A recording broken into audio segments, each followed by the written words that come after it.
여러분은 편의점에서 음료수 하나 사는데 얼마나 어려우신가요? 장애인에게는 이런 평범한 일상의 순간들이 여전히 넘기 힘든 장벽이 되고 있습니다. 만나보니 오늘은 정순태 원장님의 하루를 따라가면서 장애인의 평범한 일상들이 왜 아직도 특별한 도전이 되어야 하는지 그 불편한 진실을 들여다봤습니다. 엘리베이터를 탔는데 어머니가 아기를 뒤로 숨기기 바빴어요. 제가 범죄자도 아닌데 제가 이제 버스 위에 서 있는데도 불구하고 탈 것인지 말 것인지 물어보지도 않고 그냥 가는 경우가 많았습니다. 비장애인이나 장애인이나 보고 싶은 거 똑같고 보고 싶은 거 똑같아요. 다만 원장님 안녕하세요. 안녕하십니까? 원장님 자기소개 부탁드리겠습니다. 네, 저는 섬들 장애인 보호작업장에 근무하고 있는 정순태라고 합니다. 장애인에 대한 우리 사회의 인식이 좀 달라졌을까요? 저는 많은 변화가 있다고 생각합니다. 뭐 어떻게 달라졌을까요? 예를 들어서 옛날에 엘리베이터를 탔는데 어머니가 아기를 뒤로 숨기기 바빴어요. 네. 제가 범죄자도 아닌데 저를 보고 뒤로 숨기기 바빴는데 요즘은 아저씨한테 인사해야지라고 먼저 그렇게 어머니께서 먼저 말씀을 해주시거든요. 그래서 그런 면을 볼 때는 우리 장애인들을 보는 인식은 많이 바뀌었다고 생각합니다.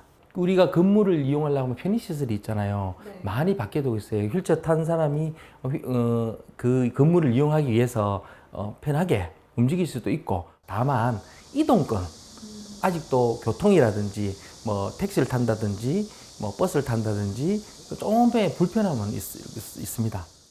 이동권 말씀하셨는데 뭐 대중교통을 이용하거나 버스를 이용하실 때 어떤 부분이 불편하셨던가요? 아까 보셨다시피 버스가 제가 이제 버스 위에 서 있는데도 불구하고 어디로 갈 것인지 뭐 탈 것인지 말 것인지 물어보지도 않고 그냥 가는 경우가 많았습니다.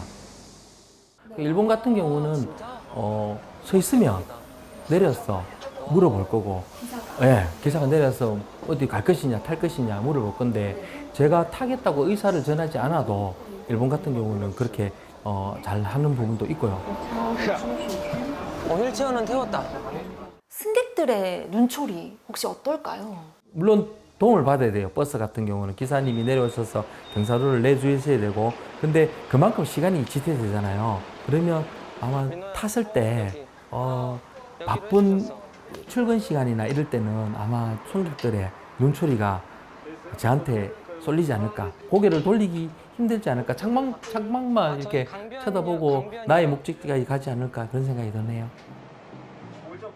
출근 시간은 비장애인만 바쁜 게 아니라 장애인도 바쁘잖아요. 장애인도 같이 출근해야 되니까요. 그게 제 권리고 그 이동권에 를 우리가 확보하자는 그런 내용에 우리 운동권에서도 많이 이야기하는 것 같고요. 이동권을 확보해 달라 하는 부분이고, 그 이동권이 잘 안 되기 때문에 많은 사람들이 원하는 것 같습니다. 제가 원장님이랑 같이 휠체어를 타면서 이제 거리를 좀 같이 거닐어 봤잖아요. 너무나 당연했던 길들이 저에게 너무나 힘들고 어려운 길이 됐는데 그게 다 저한테는 장벽으로 느껴졌습니다. 혹시 일상에서 느끼셨던 그런 장벽 좀 있을까요? 일단은 인도블럭 자체가 오늘 평지가 아니고 울퉁불퉁하고 중간에 차가 돼 있고 뭐 물건이 있고, 그 다음에 우리를 위해서 경사로를 놔두는데 그 모든 것들이 장애가 될 수 있죠. 그 다음에 횡단보도 위에 차가 있어서 가는데도 좀 지장이 있고, 그러니까 이게 횡단보도를 올라가서 자연스럽게 올라가야 되는데 각도가 너무 큰다든지 이러면 휠체어가 아무래도 움직이기 힘들고, 우리는 다른 길을 찾아야 되는 거죠. 더 안전한 길을 찾다 보니까 도로로 가는 거고, 완벽할 수는 없지만은 부딪히는 경우가 많습니다. 네. 턱 이런데. 가게 앞에서 경사로를 이렇게 준비해 주신 곳들이 많았지만 그걸 올라가는 것조차도 좀 힘들더라고요. 말 그대로 편의점은 편의가 좋아야 되는데 입구부터 좋지가 않아요. 보통의 편의점은 소규모잖아요. 그래서 들어가기가 힘들어요. 휠체어를 타고 가면 문을 두드릴 수 있으면 뚜리면 좋은데 그만큼 거리도 있고. 문까지 거리가 멀어가지고 그렇죠. 아까도 그게 힘들더라고요, 녹화하기가. 잡으세요. 급하게 물을 마시고 싶을 때는 참아야 되는 수밖에 없습니다. 우리 그런 부분이 좀 힘들 것 같고, 아까 매대에 그 조그만 데서 제가 중간에 서 있으면 다른 사람들이 오도 가도 못해요. 혼자밖에 안 되기 때문에 그런 것도 눈치가 보이죠. 얼른 사고 얼른 나와야 된다는 강박관념. 나는 물도 종류가 많고 음료수도 종류가 많은데 어느 물을 마실까 고민을 해야 되는데 보이는 거 먼저 찍고 나올 수밖에 없다는 그런 불편은 좀 있습니다. 그래서 그다음 어느 음식도 중요하지만은 내가 가는 동선상에 어떤 게 있는지 다 확인을 해야 되고 체크를 다 해야 됩니다. 내가 주차를 멀리 했을 때 이만큼의 거리를 걸어가야 되는지.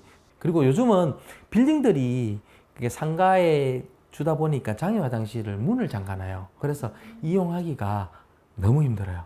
그러면 화장실이 갑자기 급할 때는 어떻게 해야 되죠? 급할 때는 일단은 큰 집이라든지 아니면 상가에 들어가서 급하니까 좀 문 좀 열어달라고 해야 되죠.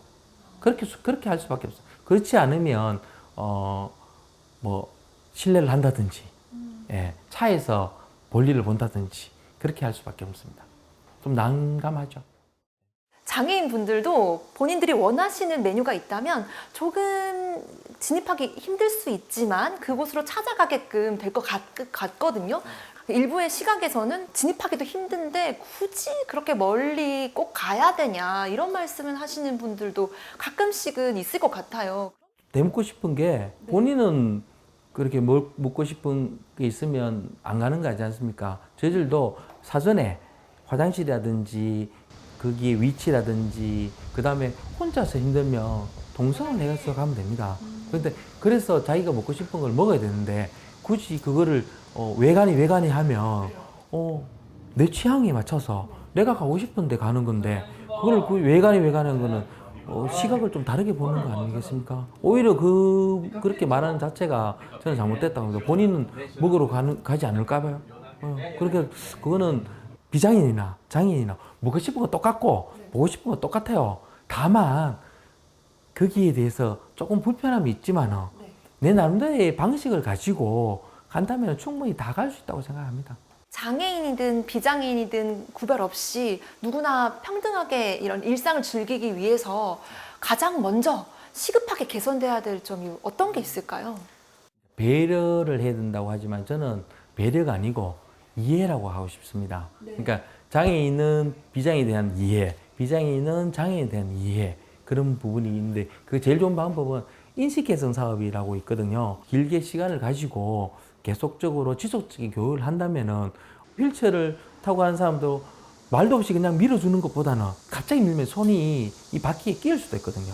옆에 가서 좀 밀어드릴까요? 하면 제가 힘에 부딪히면 예 부탁드리겠습니다 하면 정말 그 모습이 비장애인과 장애인이 같이 살아가는 사회가 아닐까. 서로 힘이 돼줄 때 힘이 돼주고 같이 웃고 그런 부분이 아닐까. 그래서 저는 배려보다는 장애에 대해서 비장애에 대해서 서로 간의 이해를 좀 많이 했으면 좋겠다는 그런 생각을 가지고 있습니다.